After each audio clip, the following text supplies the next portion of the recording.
আমার বাবা-মা আমাকে যে গাইডটা দিচ্ছেন, যে সাপোর্টটা করছেন, এটা মানে আমার মনে হয় এটা এখনো পর্যন্ত আর কেউ আসলে পায়নি। আমি ঠিক ওটাই বলতাম যে আমরা এরকম সাধারণত বাবা-মা মিডিয়াতে পাওয়া একটা অন্যরকম একটা ভাগ্যের বিষয়। রাইট এবং এর পরবর্তীতে আমি এটা না বললে আমার কাইন্ড অফ বেইমানি হবে।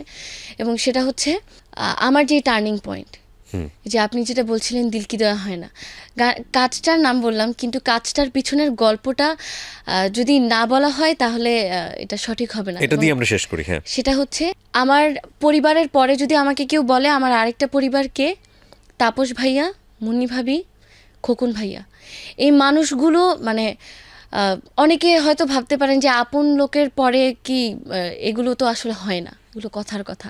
কিন্তু আমি আমার লাইফে এরকম মানুষ, এই তিনটা মানুষকে পেয়ে আমি খুব সৌভাগ্যবান। কারণ আমার যখন 2014 সালে, ওই যে আমার 15 সালের আগে আমি যখন নোয়াখালী থেকে এসে এসে কাজ করছিলাম রবিউল ইসলাম জীবন সহ, তখন একদিন রবিউল ইসলাম জীবন বললেন যে একটা পয়েন্টে মিস করে গেছি, অটামনাল মুন ভাইয়া। অটামনাল মুন ভাইয়া আমাকে সেই 2014 সালে নোয়াখালী থেকে উনি আমার গান শুনে গানের প্রশংসা করে উনি আমাকে খুঁজে বের করে এনে দেশ টিভিতে আমরা একটা লাইভ করেছিলাম, যেটা মানে খুবই চমৎকার একটা লাইভ ছিল। তো যাই হোক, ভাইয়া তখন গান বাংলায় ছিলেন এবং সেই সুবাদে গান বাংলায় আমার কিছু আনপ্লাগড রেকর্ডিংস গিয়েছিল। এবং যাওয়ার পরে মুন্নি ভাবি সেগুলো দেখতে আসেন এবং বলেন যে তাপস যদি তোমাকে দেখে তাহলে তো সে তোমাকে অন্যরকম আদরের সাথে নিবে, কারণ এরকম মানে আমি জানি না, আমি হয়তো সেরকম না, কিন্তু ভাবি ভাই বলেছিলেন যে যারা এরকম সোল দিয়ে কাজ করে তাদেরকে তোমার ভাইয়া অনেক পছন্দ করে। হ্যাঁ। তো সেটা ছিল স্টার্টিং। পরে যখন 2014 সালে আমরা এসে রেকর্ডিং করছিলাম, একদিন রবিউল ইসলাম জীবন আঙ্কেল বললেন যে চলেন আপনাদেরকে এক জায়গায় নিয়ে যাই। তো সেটা ছিল 24শে অক্টোবর 2014 সালের আশরাফুল আলম খোকন ভাইয়ার জন্মদিনের পার্টি ছিল। তো সেখানে আমাকে নিয়ে গেলেন, সেখানে মুন ভাইয়া ছিলেন এবং রবিউল ইসলাম জীবন ছিলেন। দুজন মিলে আমাকে পরিচয় করে দিলেন এই দুটো মানুষের সাথে, তাপস ভাইয়া, খোকন ভাইয়া এবং মুনি ভাবির সাথে আগে পরিচয় হয়েছিল। এবং ওই দিন একটা গান আড্ডা হয়েছিল। সেই গান আড্ডার পর থেকে আমি মানে আমি কি বলবো, আমি গুছিয়ে বলতে পারছি না, আমার জীবন পাল্টে গেছে একদম। কারণ ওই আড্ডার পর থেকে তাপস ভাইয়া আমাকে একদম নিজের একদম আত্মীয়ের মতো করে, মানে এটা বলবো কি গানের আত্মীয়। এবং আমার কাছে এখনও মনে হয় যে ভাইয়া যখন গান করেন মানে এবং আমি যখন গান করি, আমাদের কিছু বিষয় আছে যে জিনিসগুলো মানে মিলে ভেতর থেকে, আত্মার দিক থেকে মেলে। এটা গানের কানেকশন। আমি জানি না আপনি বুঝছেন কিনা, বা যদি ভাইয়া শুনে থাকে আমার মনে হয় ভাইয়া কমপ্লিটলি ফিল করবে এই মিউজিক্যাল কানেকশনটা।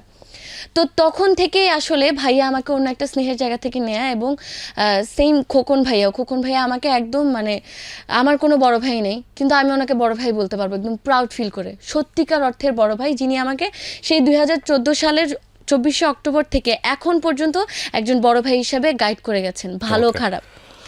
তো তারপরেই আসলে যখন এই প্রজেক্টটা নেওয়া হয় এয়ারটেল স্পটলাইট, গান বাংলা এবং এয়ারটেল বাজ থেকে, এই প্রজেক্টটা হাতে নেওয়ার পর হচ্ছে গিয়ে প্ল্যানিং করা। এটা কাইন্ড অফ একটা অডিশনের মতোই ছিল, যে ভিডিও করে গান গেয়ে পাঠানো হয়েছিল, সেখান থেকে কালেক্ট করা।